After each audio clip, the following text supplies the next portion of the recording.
नमस्कार। देशकाल प्लस में आपका स्वागत है। मैं हूं मुकेश कुमार। दोस्तों, देश में इस समय दो रचनाओं को लेकर बड़ा विवाद छिड़ा हुआ है।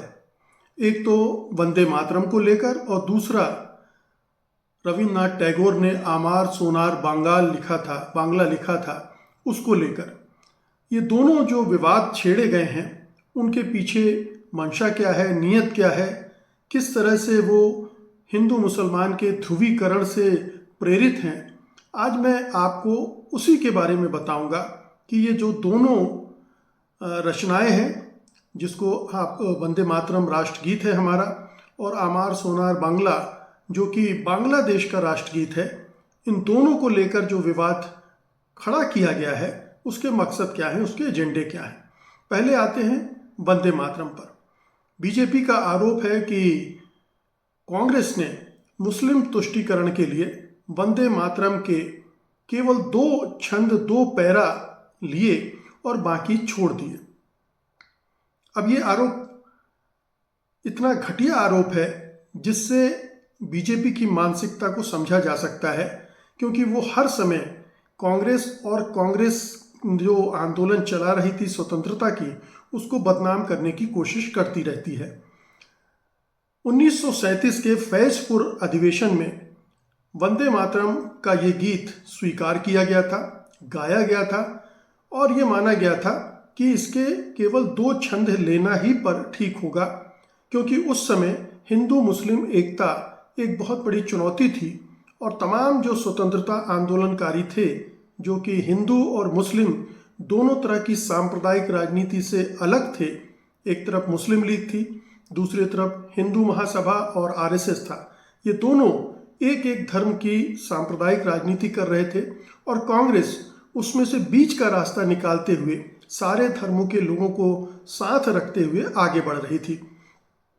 तो जब इस गीत को अडॉप्ट करने की बात आई तो चर्चा छिड़ी, तो उसमें इस गीत के, वंदे मातरम गीत के अंत 2 पैरों के बाद जो भी छंद थे उनमें उनको लेकर आपत्ति आई। आपत्ति इसलिए आई कि उन छंद में भारत देश को दुर्गा देवी के रूप में पूजने का आह्वान किया गया था, और जाहिर है कि ये एक हिंदू धर्म की धारणा है, अवधारणा हिंदू धर्म से निकली है, हिंदू सोच से निकली है, और उसमें मूर्ति पूजा भी है और हिंदू देवी देवताओं को बढ़ावा देने का एक प्रयोजन भी उसमें साफ दिख रहा है। तो एक हिंदू धर्म को भारत से जोड़ने की बात है, हिंदुत्व को भारत का एसेंस बनाने की बात है, और इसलिए ये इस पर विरोध भी हुआ। जाहिर है कि मुसलमानों ने विरोध किया, लेकिन बाकी सब लोगों ने भी महसूस किया कि इस तरह की चीज़ों को अगर छोड़ दिया जाए तो बेहतर होगा। तो वंदे मातरम का जो गीत है उसको स्वीकार कर लिया गया पहले 2 पैरों के साथ में। लेकिन अगर आप वंदे मातरम की गीत की बात कर रहे हैं और उसको राष्ट्रीय एकता के दृष्टिकोण से काटा छांटा गया है, तो आपको समझना चाहिए कि इसकी पृष्ठभूमि भी क्या है। ये जो वंदे मातरम का गीत है कहाँ से आया? ये गीत आया है बंकिम चंद्र के एक उपन्यास आनंद मठ से।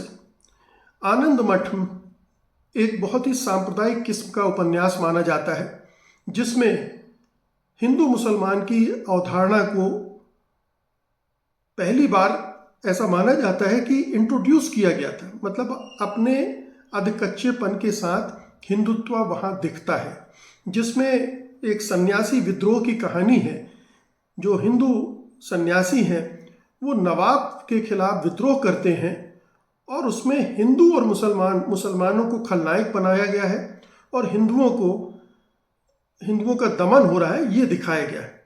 और उसमें ये भी कहा गया है कि ब्रिटिश जो हैं वो हमारे रक्षक हैं, हम अंग्रेजों के साथ मिल जाए।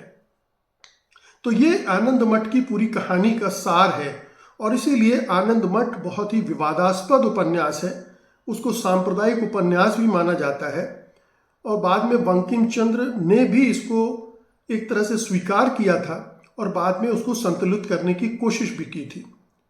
तो बंकिम चंद्र का उपन्यास आनंद मठ, उसमें वंदे मातरम का गीत वंदे मातरम के गीत में पहले 2 छंदों के बाद आए छंद जो कि हिंदू धर्म और हिंदुत्व से जुड़ते हैं, उनको हटाने, काटने, छांटने का प्रसंग, ये अगर आप सब कुछ मिलाकर देखेंगे तो आपको समझ में आ जाएगा कि उस समय जो ये फैसला लिया गया था और देश में जो माहौल था हिंदू और मुस्लिम सांप्रदायिक ताकतों के बहुत ही मजबूत होते जाने का, उसमें अगर अंग्रेजों से लड़ाई लड़ी जा रही थी और तब ये ज़रूरी समझा गया था कि हिंदू मुस्लिम एकता बनी रहे ताकि हम अपनी संगठित लड़ाई लड़ सकें, तो ये काम किया गया था और उसके वाजिब कारण थे।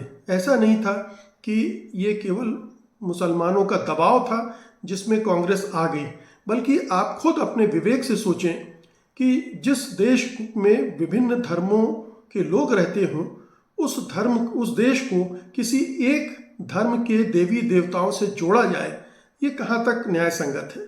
मेरी समझ में तो ये कतई न्याय संगत नहीं है। इसलिए इसका विरोध भी जो था लाजमी था, और उसको अगर हटाने, जो बाकी के छंद हटाए गए हैं, तो उसका कारण भी बहुत ही वाजिब था। तो एक तो ये प्रसंग है। दूसरा, आमार सोनार बांग्ला। अब ये गीत जो है इसकी पृष्ठभूमि लोग नहीं जानते हैं, इसलिए इस पर शोर मचा रहे हैं। आमार सोनार बांग्ला बांग्लादेश का राष्ट्रगीत कब बना?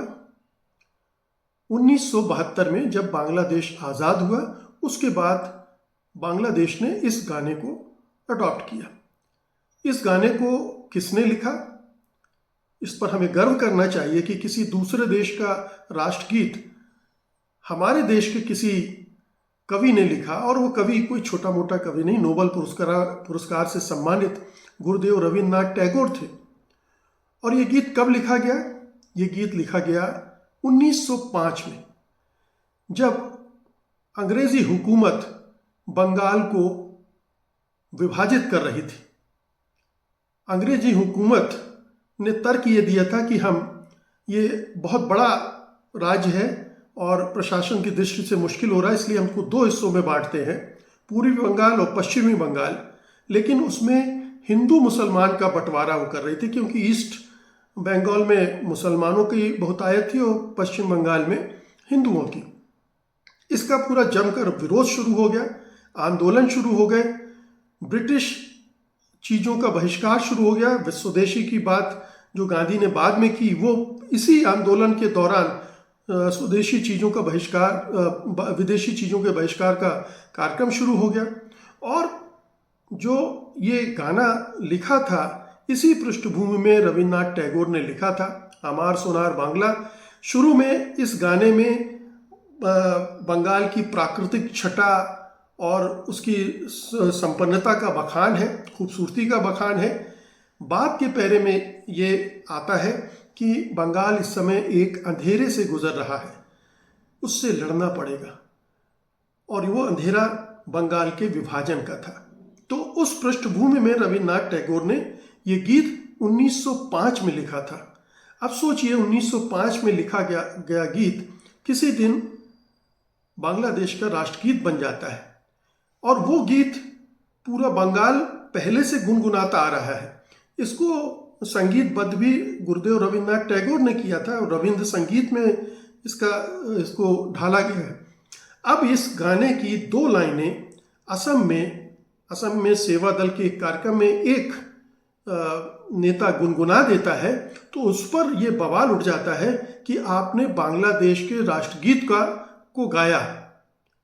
लेकिन मजे की बात एक और है कि खुद प्रधानमंत्री मोदी ने बंगाल की एक सभा में आमार सोनार बांग्ला की 2 लाइनें पढ़ी थी। तब वो क्यों बांग्लादेश के गीत की बात कर रहे थे, क्यों गा रहे थे वो, या कि क्यों उसका जिक्र कर रहे थे?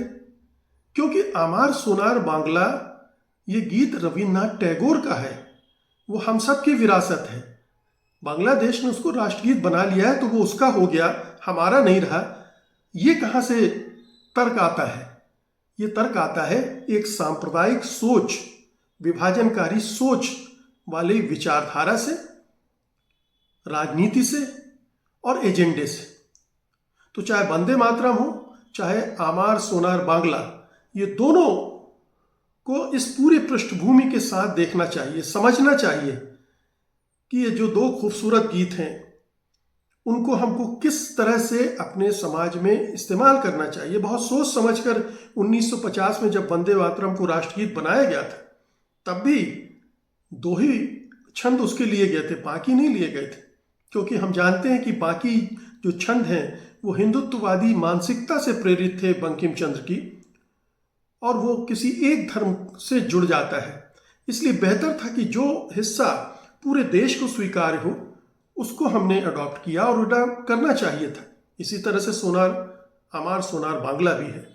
तो आप भी गाइए आमार सोनार बांग्ला, क्योंकि पूरा बंगाल हमारा सोने का है, और हमें ये गीत जो धरोहर है रविन्द्रनाथ टैगोर की, उसे यूं ही बांग्लादेश को या किसी और को क्यों दे दें। ये गर्व की बात है कि बांग्लादेश ने हमारे कवि, बल्कि वो तो सबके कवि हैं, उसको स्वीकार किया।